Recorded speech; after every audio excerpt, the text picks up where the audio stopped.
120 people are dead and 53 others were injured in a plane crash occurred at about 9 a.m. today in Guangzhou Baiyun Airport. The tragedy of 1990 Guangzhou Baiyun Airport collisions. October 2nd, 1990, inside the cockpit of commercial airliner, alarms are flashing, fuel is running dangerously low, passengers are terrified, and the pilots are pleading for landing clearance. But on the ground, confusion is growing. Air traffic control is overloaded, luggage barriers are slowing communication, and multiple aircraft are already moving on the runway.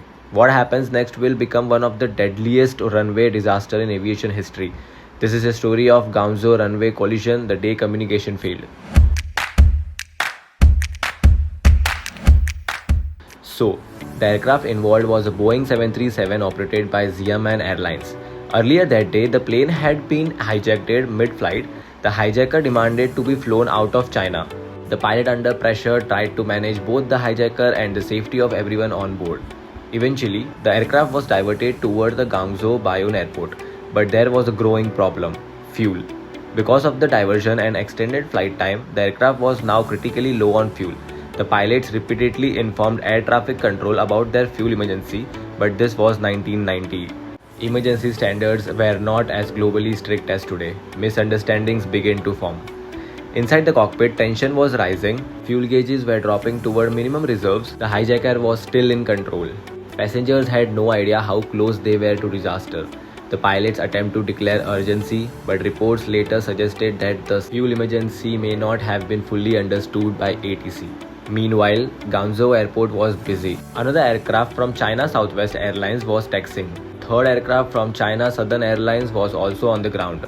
Multiple aircraft, limited coordination, increasing pressure, and one hijacked jet running out of time. Finally, the hijacked Boeing 737 was declared to land, but the situation was far from normal. Because of the hijacking stress and fuel urgency, the approach became unstable. The aircraft touched down at excessive speed, too fast, too heavy, too late to safely stop. The runway ahead was not fully clear. Brakes were applied, reverse thrust engaged, but physics doesn't negotiate. The aircraft overran in intended stopping distance, and then impact. Hijacked jet slammed into another aircraft on the runway. Seconds later, it collided with a third plane.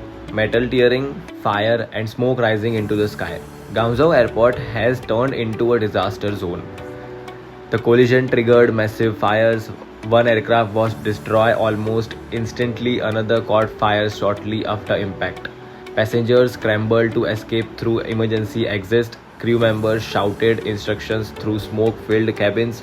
Airport emergency teams rushed to the scene. Over 120 people lost their lives.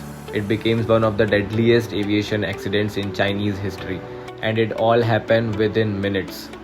Investigators faced a complex scenario: a hijacking situation, a fuel emergency, ATC communication challenges, runway traffic mismanagement, human stress under extreme pressure. It wasn't one single mistake, it was a chain of events. The investigation revealed communication protocols needed strengthening, emergency declaration needed standardization, runway coordination required stricter control, hijack handling procedure needed improvement. Aviation learned painful lesson that day. After the accident, major changes were implemented: clearer emergency standards, improved ATC workload management, better runway occupancy monitoring, enhanced hijacking crisis training. Modern aviation is safer today because of tragedies like this. Every rule in aviation is written in blood, and Guangzhou was no exception. A hijacked plane, a fuel emergency, a miscommunication, and 3 aircraft meeting on one runway. The Guangzhou collision reminds us of something powerful. In aviation, communication is not optional, it is survival. Because sometimes the difference between safe landing and disaster is just one misunderstood message. Thank you.